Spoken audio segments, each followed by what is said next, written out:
Saatnya kita bicara sepak bola, Saudara. Ketua Umum PSSI Erick Thohir pagi tadi memeriksa kondisi Stadion Gelora Bung Karno Senayan Jakarta jelang pertandingan kualifikasi Piala Dunia melawan Australia Selasa pekan depan. Erick Thohir menyebut kondisi lapangan cukup baik jelang pertandingan. Kondisi lapangan nantinya pun akan terus ditingkatkan. Pertandingan Selasa nanti akan berlangsung pada pukul 7 malam waktu Indonesia Barat.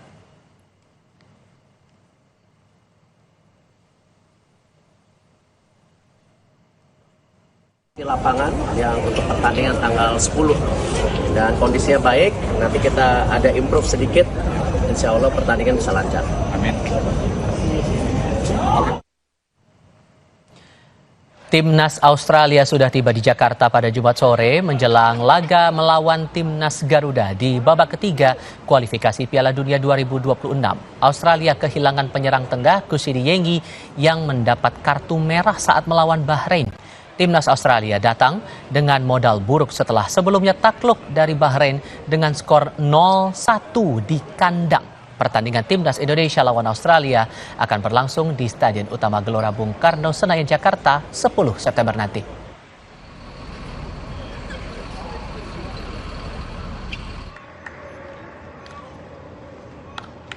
Sementara itu, skuad Garuda terus bersiap menghadapi Australia dalam laga kedua Grup C kualifikasi Piala Dunia 2026 zona Asia.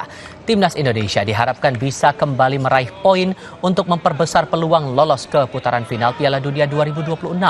Kedua negara sudah bertemu 19 kali. Satu-satunya kemenangan yang pernah diraih Indonesia terjadi pada tahun 1981. Saat itu, Timnas Indonesia menjamu Australia dalam laga kualifikasi Piala Dunia 1982 dan menang 1-0.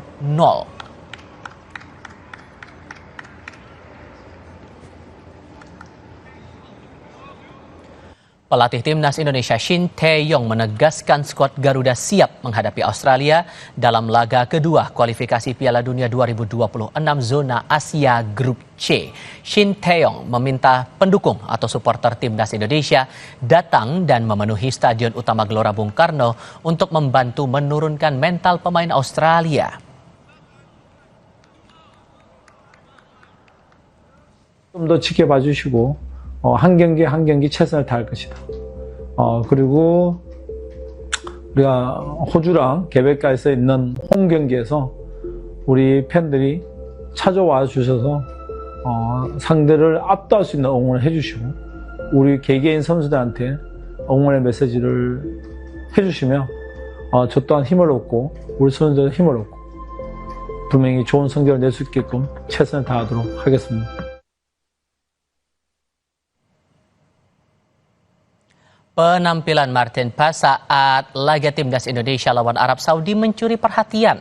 Sorotan terhadap Paes ini juga mendapat komentar dari FC Dallas yang merupakan klub Paes di Liga Sepak Bola Amerika Serikat.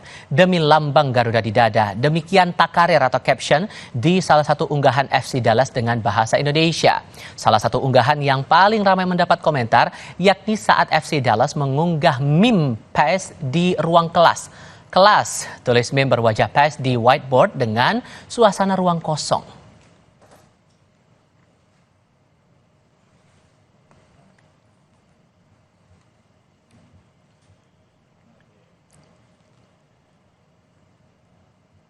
Yang juga menyita perhatian pendukung Timnas Indonesia adalah saat Ketua Umum PSSI Erick Thohir memberi sinyal soal tambahan pemain keturunan Indonesia yang akan memperkuat Timnas di babak kualifikasi Piala Dunia. Dalam akun Instagramnya, Erick mengunggah fotonya bersama Miss Hilgers dan Eliano Reinders. Hilgers saat ini merupakan pemain belakang klub Belanda FC Twente. Sementara itu, Eliano merupakan adik pemain AC Milan Tijano Reinders dan saat ini memperkuat klub Belanda PEC Zwolle.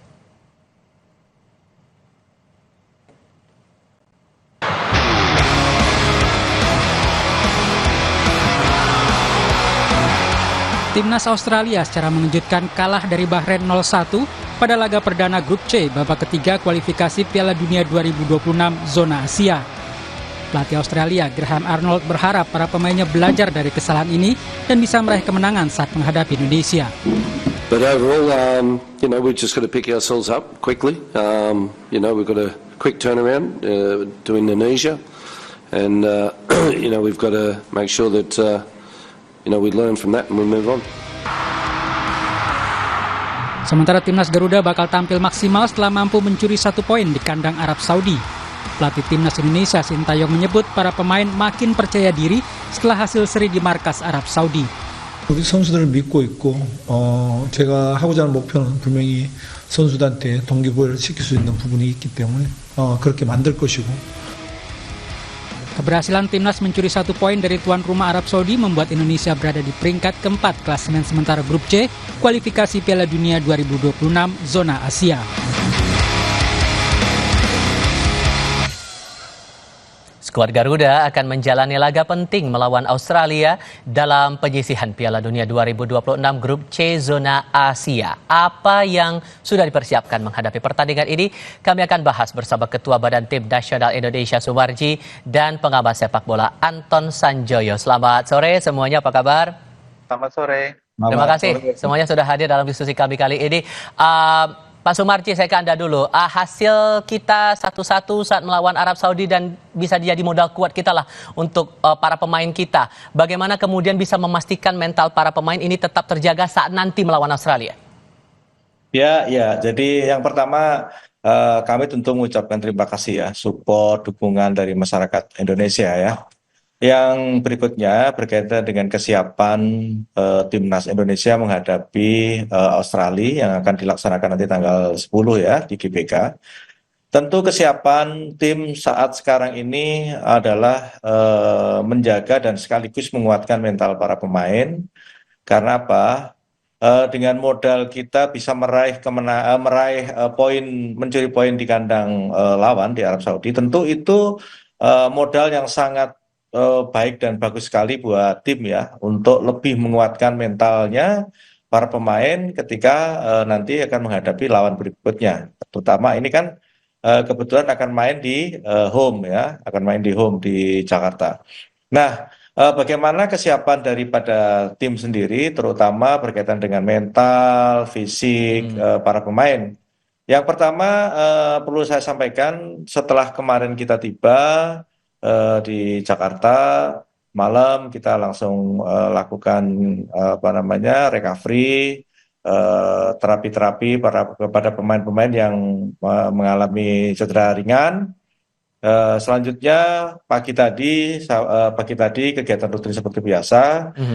Siang jam 11 kita lakukan gym kepada para pemain, ditentukan atau dipisah sesuai dengan kemarin yang jadi line up main 90 menit dan dipisahkan dengan yang main sekian menit sebagai pemain pengganti.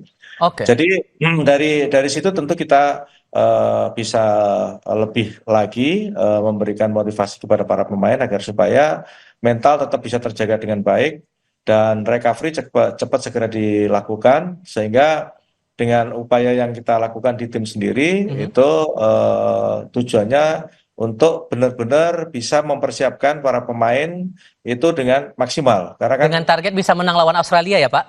Ya, tentu yang menjadi poin penting karena ini home dan mental pemain cukup bagus, ya itu modal itu yang akan kita pakai agar supaya nanti lawan Australia kita bisa mendapatkan poin penuh. Oke. Bung Joy, kalau Anda melihat untuk laga sebelumnya Indonesia lawan Arab Saudi 1-1, apakah Anda punya evaluasi sendiri? Ya, pertama saya ingin mengucapkan selamat ya kepada tim dan ada Pak Marji. Saya terkejut, bukan hasilnya, tapi cara bermain Indonesia terutama di babak pertama.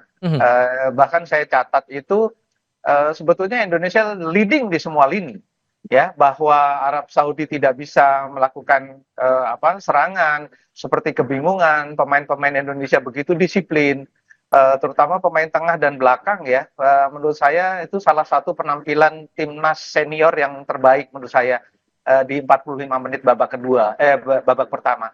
Cuma memang di babak kedua nih Pak Marji, setelah kondisinya mungkin juga sudah capek dan segala macam, Indonesia tertekan, untungnya masih bisa menahan imbang ya.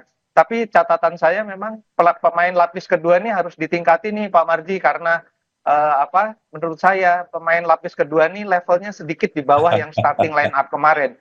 Dan itu menurut saya bukan tugasnya Pak Marji, tugasnya Pak Sintayong ya, untuk menaikkan level, karena kan kita punya Marcelino Ferdinand, punya Hoki Caraka, punya Ramadan Sananta tuh sebetulnya kan yang terbaik sekarang gitu loh. Tapi saya lihat kok di bawah Sintayong ini progresnya kok agak lambat. Untungnya pemain-pemain diaspora yang begitu masuk, apalagi kalau kita bicara Jai Isdes, Martin Pes, segala macam kan begitu masuk tuh langsung tune in gitu loh. Nah ini tertolong lah Pak Marji. Tapi kan situasi seperti itu tidak bisa kita harapkan berlanjut terus dengan sangat konstan, pasti ada naik turunnya. Nah ini menurut saya challenge buat Sintayong itu menjaga naik. Kalau turun jangan terlalu tinggi, drop. Kalau naik itu ya wajar-wajar saja sehingga steady nih Pak. Kemarin itu kalau main seperti babak pertama Pak, saya yakin lolos Pak ke Piala Dunia Pak. Atas perspektif dari Bung Joy tadi, gimana menanggapinya Pak Sumarji? Apakah ini juga dibahas saat beberapa saat lalu Bapak bertemu dengan Pak Erick Thohir, dengan Coach Sintayong juga membahas, berdiskusi saat itu? Ya, jadi begini, memang kalau kita berbicara terkait dengan apa yang disampaikan Bang Joy tadi, memang kita semua yang mengakui di tim, memang lapis kedua kita butuh upgrade lagi yang dalam waktu yang cepat ini supaya segera bisa gitu. Jadi itu yang kita bahas di tim, dan juga tadi pagi kita diskusi, Pak Erick Thohir tadi juga datang menemui kami di tim kepelatihan, banyak cerita, banyak ngobrol tentang kekurangan-kekurangan tim yang harus kita penuhi ya, dari tadi apa yang disampaikan oleh Bang Joy tadi. Memang itu PR kita, memang PR kita. Nah, itulah yang harus kita lakukan. Ya, terutama juga ini juga keterlibatan dari teman-teman dari Liga 1 juga penting sekali, karena apa? Jam bermain pun juga harus ada, dan gitu loh. Jangan sampai jam bermain timnas yang bermain di Liga 1 ini juga berkurang. Kalau itu berkurang juga pengaruhnya juga cukup besar sekali di timnas. Saya kira Bang Joy juga sama dengan saya kayaknya itu. Pak Marji, sebagai kepala tim nasional, apakah Sintayong tidak punya akses ke pelatih-pelatih Liga 1 itu Pak? Karena kan kalau saya tahu ya, di Jerman itu yang namanya pemain nasional, begitu dia kembali ke klub itu kan aset Pak. Nah itu harusnya sih Sintayong bisa ngomong nih ke pelatih-pelatihnya, ini loh, tolong dijagain, paling tidak jam terbangnya jangan sampai berkurang gitu loh. Karena menurut saya yang namanya pelatih kepala tim nasional itu sebetulnya dia quote unquote, dia tuh sebetulnya dia jadi leader di satu negara untuk memimpin pelatih-pelatih di Liga 1 lah katakanlah, untuk membuat pemain-pemain yang main di Liga 1 terutama itu progresnya kelihatan gitu loh Pak Marji. Ada tanggapan Pak Sumarji?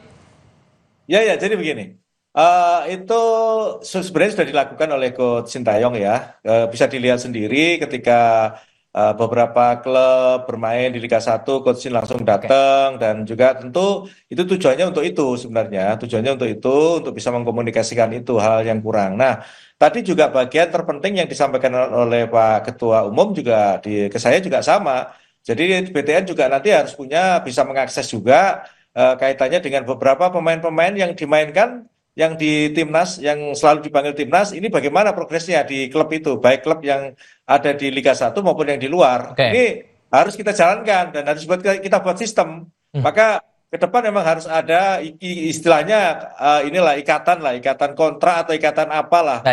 Supaya pemain-pemain timnas yang main di Liga 1 ini main di Liga 1 di kita ini maupun di luar itu mendapatkan jam main yang cukup lah seperti itu. Kalau kita fokus untuk pertandingan Selasa pekan depan, Indonesia akan melawan Australia. Apakah ada prioritas khusus yang mungkin akan jadi concern untuk dilatih kepada para pemain kita, Pak Sumarji? Jadi begini, kalau kaitannya dengan lawan Australia, kita ini sudah mempunyai jadwal sesuai dengan yang sudah direncanakan dari jauh-jauh hari. Dan yang perlu kita ingat bahwa saat sekarang ini kalau kita ngomong pemain diaspora seperti apa yang disampaikan oleh Bang Joy tadi kan ya memang sangat mudah kita di dalam memberikan materi kepada para pemain untuk bisa melakukan hal-hal yang terbaik gitu. Nah itu yang kita lakukan. Jadi kalau kita ngomong soal apa-apa yang berkaitan dengan kesiapan apa yang akan kita lakukan, semuanya sudah kita lakukan dengan sebaik-baiknya. Ya harapannya ya memang kita kepingin dapat poin penuh gitu. Oke. Kalau Bung Joy melihatnya dengan riwayat kita 1 dari 19 kali head to head lawan Australia, ini kita yang menang, apa tantangan yang perlu diantisipasi terutama untuk kekuatan dari pihak Australia sendiri agar kita bisa menang? Yang pertama, confidence Indonesia kan lagi tinggi-tingginya nih. Cuma saya bilang jangan terlalu over juga karena itu biasanya akan jadi bumerang. Dan harus diingat Australia kemarin memang kalah lawan Bahrain, tapi mereka mendominasi permainan. Ada satu pemain mereka Yengi yang di kartu merah dan itu membuat konstelasi permainan Australia berubah total dan mereka kalah meskipun mereka mendominasi pertandingan dan saya harus ingatkan juga Australia ini tanda kutip lebih kuat loh, lebih bagus permainannya daripada Arab Saudi. Tapi Indonesia punya nilai plus yang lebih banyak menurut saya. Menahan Arab Saudi di Jeddah, confidence lagi tinggi dan terutama main di GBK. Ini yang akan membuat situasinya akan berubah sama sekali ya. Bahkan awal prediksi saya ketika dulu mendapatkan undian grup, saya tuh aduh ini lawan Australia draw aja bagus nih gitu loh ya. Meskipun di GBK gitu karena Australia saya lihat progresnya tuh banyak. Nah, ini sekarang saya lebih optimis Indonesia bisa meraih 3 poin penuh. Karena menurut saya confidence yang sangat menentukan dan cara bermain. Kemarin Sintayong tuh mengejutkan Mancini, betul-betul mengejutkan. Mereka tidak bertahan, bahkan mereka bisa sangat disiplin, melakukan banyak sekali intercept di lini tengah, dan langsung masuk ke kotak penalti Arab Saudi. Ini yang membuat Mancini kalang kabut. Untungnya hasilnya nggak terlalu menggembirakan sih, tapi buat saya ini draw rasa menang, ya, karena mainnya di Jeddah dan lawan Australia. Saya optimis bisa menang, paling nggak 1-0 atau 2-1. Oke, agar tiket kemenangan ini bisa dipastikan dipegang nih Pak, tentu kan strategi pasti akan dimatangkan ya. Apakah untuk pemainnya sendiri, Hilgers dan Eliano yang sudah sempat diunggah juga oleh Pak Erick Thohir ini bakal diturunkan di laga lawan Australia, plus apakah juga Justin Hubner juga bisa bakal bermain di minggu depan? Ya, baik. Yang pertama, kalau Justin sudah pasti bisa bermain, karena memang akumulasi kartu itu kemarin sudah dijalankan. Kalau kaitannya dengan pemain baru 2 orang, Mes dan Eliano, dari kemarin mereka sudah datang gabung dengan kami ya sekedar untuk berkenalan dengan teman-teman yang lain. Tentu itu proses itu ada di di PSSI ya, di pemerintah ya, di DPR. Sehingga kalau kaitan dengan proses itu kan masih berlangsung prosesnya. Kalau dalam waktu dekat tentu belum bisa karena memang prosesnya masih berjalan. Ya mudah-mudahan dengan euforia yang ada ini segera diproses dan pemerintah dan DPR segera bisa memproses itu dan mengesahkan itu sehingga nanti dalam waktu yang tidak lama mungkin kita saat melawan Bahrain atau mungkin saat melawan China itu sudah bisa dimainkan seperti itu. Doa terbaik untuk timnas kita Indonesia lawan Australia minggu depan hari Selasa pada pukul 7 malam waktu Indonesia bagian Barat. Pak Sumarji terima kasih, Bung Joy terima kasih sudah berdiskusi bersama kami. Sehat selalu semuanya. Selamat sore. Sore.